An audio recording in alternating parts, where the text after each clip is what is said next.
Olá, estudante, tudo bem? Eu sou a Viviane, professora de língua portuguesa, e estamos juntos hoje para mais uma aula aí do nosso terceiro bimestre. Quem nos acompanha hoje também é a Fabiana, intérprete de Libras, estará conosco. Tudo bem, Fabiana? Ótimo. Pessoal, vamos lá, vamos ver o que nós temos para hoje, o que nós vamos estudar, vendo a aulinha de hoje aqui. Tema da nossa aula, Construindo Minha Opinião, textos multissemióticos. Segundo ano do ensino médio, a aula é para você, a área do conhecimento, linguagem e suas tecnologias. Cronograma do nosso terceiro bimestre, vamos repassar rapidamente? Já vimos o texto oral, estrutura e estilo, também textos de divulgação científica. Hoje, nosso texto Construindo Opinião, textos multissemióticos.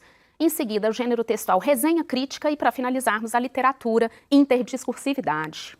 A habilidade da nossa aula, vamos lá. Analisar, discutir, produzir e socializar, tendo em vista temas e acontecimentos de interesse local ou global. Notícias, fotos denúncias, fotoreportagens, reportagens multimediáticas, documentários, infográficos, podcasts noticiosos, artigos de opinião, críticas da mídia, vlogs de opinião, textos de apresentação e apreciação de produção culturais, resenhas, ensaios e outros gêneros próprios da forma de expressão das culturas juvenis, vlogs e podcasts culturais, gameplay, em várias mídias, vivenciando de forma significativa o papel de repórter, analista, crítico, editorialista ou articulista, leitor, vlogueiro e booktuber, entre outros. Como objetivos para a nossa aula, pessoal? Vamos interpretar textos diversos, imagens e gráficos, retirando informações essenciais para o entendimento. Comparar as informações apresentadas em textos diversos. Analisar textos multissemióticos, observando os diferentes pontos de vista. Então é isso que nós vamos ter aí para a nossa aula de hoje. Vamos estudar um pouquinho dos textos multissemióticos, a nossa opinião quando deparamos ali com esse tipo textual, com esse gênero textual. Para lembrarmos, vamos rever aqui, conceituando, o que vem a ser o texto multissemiótico. São aqueles textos que envolvem o uso de diferentes linguagens. Neste sentido, a maioria dos gêneros que circulam socialmente são multissemióticos, pois envolvem, no mínimo, a linguagem verbal e a não verbal, que é o caso da visual. Linguagem visual com fotos, ilustrações e cores. Enfim, texto multissemiótico, aquele texto que terá ali pra gente linguagem verbal, linguagem não verbal, no caso das imagens. E por que é importante, né, podermos aí formular nossa opinião através de um texto multissemiótico? Imagens falam muito, né? A imagem ela vai contribuir de forma significativa para a compreensão dos nossos textos. Com a chegada aí, né, de tanta rede social, com essa questão aí de estarmos sempre aí circulando pelas redes sociais, as imagens, os textos, propagandas, os textos em geral, estão sempre ali agregando as imagens e formando os textos multissemióticos. E as imagens nos nossos textos, elas são de extrema importância para a compreensão do texto, né? Às vezes pode ser que na escrita ali no texto verbal, você fique ali confuso quanto a uma outra informação, mas na imagem vem e clareia ali para a gente aquela compreensão melhor. E além de entendermos, precisamos, assim como nos textos verbais, nos textos não verbais, né, onde está ali as nossas imagens, nós precisamos formular a nossa opinião acerca ali daquela imagem. Inclusive, né, para interpretação de texto, quantas interpretações de texto surgem, até mesmo na prova do Enem, lá no final do ano, quando vamos ali fazer aquela prova, tem ali textos multissemióticos. Tem sido bastante cobrado, precisamos saber interpretar, nos posicionar para conseguir ali responder as questões, ok? Ok, e para isso eu trouxe para a gente alguns infográficos. O infográfico, eles são representações visuais de dados estatísticos ou processos. Consideramos, por exemplo, uma pesquisa sobre a alimentação saudável, né? Essa pesquisa ela pode apresentar de uma forma clara e atrativa os diferentes grupos de alimentos, suas propriedades e os benefícios para o corpo. Com imagens, gráficos e informações concisas, é o que eu acabei de falar, fica muito mais fácil para a compreensão e dessa forma aqui, de acordo com o texto, fica mais fácil montar ali uma dieta equilibrada conforme o infográfico. Ele explica fatos, processos, fenômenos, objetos, estratégias e outros. Está presente em livros, jornais, revistas, facilitam a compreensão das informações difíceis de serem entendidas apenas com o texto verbal. É aquilo que eu falei, às vezes a imagem, às vezes não, a maioria das vezes, claro, ela contribui aí para o entendimento do nosso texto. Trouxe pra gente aqui um infográfico, né? Uma matéria de divulgação científica, inclusive, né? Vimos a divulgação científica na nossa última aula, o artigo aí, né, de divulgação científica, e trouxe aqui para a gente para podermos observar nesse tipo de texto multissemiótico a presença do texto, a presença das imagens, e tudo isso é de extrema relevância. Muitas vezes, quando vamos ler um texto, né, às vezes em sala de aula, nós atentamos ali apenas para o que é escrito, não damos ali a devida importância para alguma imagem que aparece para a gente, com uma determinada legenda. É importante atentarmos para pequenas informações. Tudo isso vai fazer parte do nosso texto. E às vezes uma resposta da sua questão, ela está ali, ó, numa frasezinha pequenininha, numa legenda na imagem que aparece para a gente, ok? Para exemplificar, outro infográfico, onde que nós temos aqui, olha, o título, o preço de um parlamentar. E vem aqui, Agência Brasil, né? Título aqui, notícias, grandes reportagens, coberturas temáticas, falando pra gente do preço de um parlamentar. Vem exemplificando ali, listando, né, todos os gastos, salário, gasto com pessoal, com escritório, auxílio moradia. E ao lado nós temos aqui a imagem, né, de um cofrinho, que é, no caso ali, um porquinho, né, e as cores identificam com a legenda para mostrar ali qual que é a porcentagem de cada gasto ali. Dentro desse infográfico, por exemplo, pessoal, uma das coisas que poderia, né, solicitar, né, como uma atividade, é uma observação crítica desse infográfico. Como é isso? Como ficam essas despesas, né? No meio político aí, talvez pode te pedir sim uma questão aí, uma produção textual para falar dessa questão, né, das despesas que nós temos aí na questão da política também, né, enfim, com deputados, funcionários em geral. Então, você precisa saber expressar a sua opinião. Aqui, por exemplo, você teria que saber um pouco aí do assunto o quê? Política, né, da economia, para poder escrever a respeito. Então, pode acontecer no Enem de vir um infográfico e te pedir uma produção de texto baseada ali também nas imagens. Você precisa argumentar, questionar. Eu sempre digo, né, o texto ele é dialógico, a gente precisa conversar com o texto. Quando eu pergunto para o meu texto as dúvidas que eu tenho, eu consigo eu mesma, né, vocês mesmos, elaborar ali a sua resposta, ok? Aí, uma ficha de avaliação das imagens. Apenas para na hora que vocês acessarem a aula lá, vocês vão ver o que é interessante eu estar sempre perguntando aí para os meus textos, né, multissemióticos, mais especificamente aí no caso das imagens, né? Onde foi veiculada essa notícia?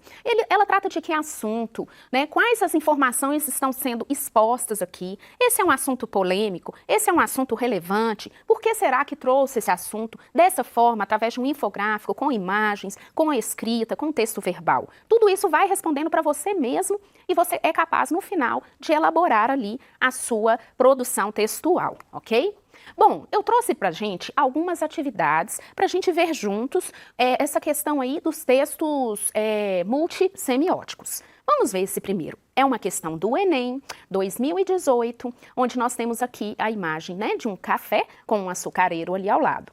O título, né, nós temos aqui, na verdade, né, um anúncio publicitário aí, né, não deixa de ser, e fala lá pra gente, olha, seu organismo já está acostumado com o açúcar e está difícil largar?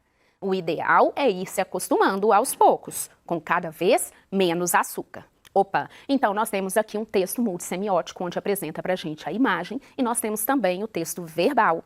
E será que esse tipo aqui de propaganda, né, esse anúncio publicitário, ele está querendo nos dizer o que propriamente, né? Qual é a interpretação que eu posso fazer desse anúncio? O que eu posso tirar aqui de aprendizado, talvez? Está querendo me mostrar que o açúcar, talvez, ele é benéfico, ele é maléfico? São coisas pequenas, mas que dependem aí da nossa interpretação textual. E através disso aqui, olha só, pode ser solicitado. Faça uma produção textual baseada na imagem, né, na imagem aqui, no caso, do café, que está relacionada ali mais ao consumo do açúcar, ok? Enfim, vamos ver aqui a atividade. A utilização de determinadas variedades linguísticas em campanhas educativas tem a função de atingir o público-alvo de forma mais direta e eficaz. No caso desse texto, identifica-se essa estratégia pelo Bom, então vamos lá. Nós temos aqui, né, uma campanha publicitária educativa. O intuito dela é atingir o público-alvo de uma forma direta e eficaz. Já falamos do texto publicitário em nossas aulas e lembram que eu falei muito que esse tipo, né, esse gênero textual, ele quer alcançar o público, ele quer convencer, né, ele quer ali persuadir. Então ele precisa utilizar tudo que aproxime do público. E isto envolve talvez uma estratégia que nós vamos ver aqui agora. Letra A. O discurso formal da língua portuguesa, ele é fundamental aí para podermos acessar, para podermos convencer o nosso público? Não, né, pessoal? Pelo contrário, se eu quero atingir um maior número de pessoas, o ideal é que eu tenha uma linguagem mais, até mesmo de aproximação, e essa linguagem, ela é permissiva aí de uma certa forma, informalmente, ok? Registro padrão próprio da língua escrita. É a mesma coisa que o discurso formal. Língua padrão, discurso formal, tudo a mesma coisa, ok? Então também não. Seleção lexical restrita à esfera da medicina? Não. Primeiro, que não está restrita à esfera da medicina. Segundo, que não temos essa seleção lexical ali, e se ele quer alcançar o maior número possível de pessoas, porque esse é o objetivo de anúncio publicitário, claro que não vai ser restrito ali à esfera da medicina. Fidelidade ao jargão da linguagem publicitária? Não temos nenhum jargão ali especificamente de linguagem publicitária, ok? E, por fim, uso de marcas linguísticas típicas da oralidade. Olha só, tivemos uma aula ali sobre oralidade. Falei para vocês de algumas coisas, como o texto oral, ele aproxima. Então, às vezes, vamos ter marcas de oralidade ali no nosso texto escrito? Sim, porque ele quer aproximar. Isso é uma marca ali da oralidade, ok? Então, olha só, quando se fala que, ó, seu organismo já está acostumado com o açúcar e está difícil largar? Percebem como essa é uma linguagem mais coloquial? É uma linguagem do dia a dia, entre duas pessoas ali conversando, né? Quando se diz ali, você vai largar o café? É uma linguagem coloquial, uma forma de falar, existe um contexto ali naquele momento, o interlocutor consegue entender, né? Nós conseguimos entender aqui que o objetivo é largar o quê? O café. Mas para a escrita formalmente, não seria dessa forma. E quando se fala assim, a gente aproxima do nosso interlocutor para convencimento dele ali. Então a resposta está aqui, uso de marcas linguísticas típicas de quê? Da oralidade. Enem 2017, mais uma questãozinha aqui pra gente. Quem bate na mulher, machuca a família inteira. Pessoal, olha só, mais um texto aqui, multissemiótico, né, com uma frase aqui, quem bate na mulher machuca a família inteira. Temos aqui as imagens da família, né, dos membros aí da família, e, no finalmente da imagem aqui, bem embaixo, está lá, ligue 180, não se cale diante da violência doméstica. Uma campanha publicitária, né, contra a violência doméstica, e ela foi questão de Enem lá em 2017. Mais uma imagem aí, né, mais um texto multissemiótico que poderia ser para vocês objeto para ser feito a sua produção textual. O que você teria a dizer, né, em um texto, em uma produção textual, mediante essa imagem, mediante esse texto, ok? Então, ficarmos atentos aí. Campanhas publicitárias, elas podem evidenciar problemas sociais. Esse cartaz, ele tem como finalidade alertar os homens agressores sobre as consequências de seus atos? Não está direcionado a isso. Conscientizar a população sobre a necessidade de denunciar a violência doméstica? Podemos pensar sobre essa. Instruir as mulheres sobre o que fazer em casos de agressão? Não está propriamente instruindo apenas as mulheres, porque quando fala instruir as mulheres, está restringindo também ali. Despertar nas crianças a capacidade de reconhecer atos de violência doméstica? Essa pode descartar, né, pessoal? Nada a ver. Exigir das autoridades ações preventivas contra a violência doméstica? Temos que fazer isso? Sim, mas de acordo com esse texto aqui, não é isso que o texto está dizendo, ok? O que mais mostra que está de acordo pra gente aqui. Olha lá, ligue 180, não cale diante da violência doméstica. Então, vamos ver aqui, a nossa resposta correta seria a letra B, conscientizar a população sobre a necessidade de denunciar a violência doméstica, ok? Enem 2017, leia para uma criança. Temos a imagem de uma criança com um livro, né? E aqui nós temos um pequeno texto. A cada livro, o Brasil inteiro vira a página. Gostar de ler é o início de uma história cheia de descobertas e aprendizados na vida da criança. E tudo começa quando você abre um livro para ela. Foi publicado na revista Época, temos os dados ali. Pessoal, mais um texto multimodal, e se fosse para você fazer aí produção textual desse texto multissemiótico, falando da importância aí da leitura, né, na vida das crianças, como você desenvolveria? Como você opinaria? Portanto, a importância de construindo a minha opinião nos textos o quê? Multissemióticos. Essa construção da sua opinião, ela vai terminar no seu texto, onde você consegue ali argumentar, quando você consegue fundamentar a sua opinião no texto que você vai produzir, ok? Então, olha só, os textos publicitários são produzidos para cumprir determinadas funções comunicativas e o objetivo desse cartaz estão voltados para a conscientização dos brasileiros sobre a necessidade de as crianças frequentarem a escola regularmente. Não fala disso especificamente. A formação leitora começar na infância? Podemos ver sobre esse. A alfabetização acontecer na idade certa? Não está falando propriamente disso. A literatura ter o seu mercado consumidor ampliado? Não, o foco não é a questão do consumo. E as escolas desenvolverem campanhas a favor da leitura? Turma, não está falando propriamente também que a formação leitora ela tem que começar na escola, mas aqui mostra pra gente, né, que ela pode ser começada de certa forma até mesmo dentro de casa. Então, olha só, vamos lá para a nossa resposta aqui. Formação leitora ela deve começar na infância, independente de ser na escola, ok? A aula de hoje, então, pessoal, o que eu quero que vocês guardem? A importância do texto multissemiótico, você olhar para o texto, fazer questionamentos ali para a imagem e decifrar, de certa forma, o que ela quer trazer para nós. Interpretar textos diversos foi o que nós aprendemos aqui hoje. Imagens, gráficos, retirando informações essenciais para o entendimento, comparar as informações apresentadas em textos diversos e ainda analisar textos multissemióticos observando os diferentes pontos de vista. As referências da nossa aula estão aqui para vocês. Eu agradeço a sua participação e te aguardo na nossa próxima aula. Muito obrigada!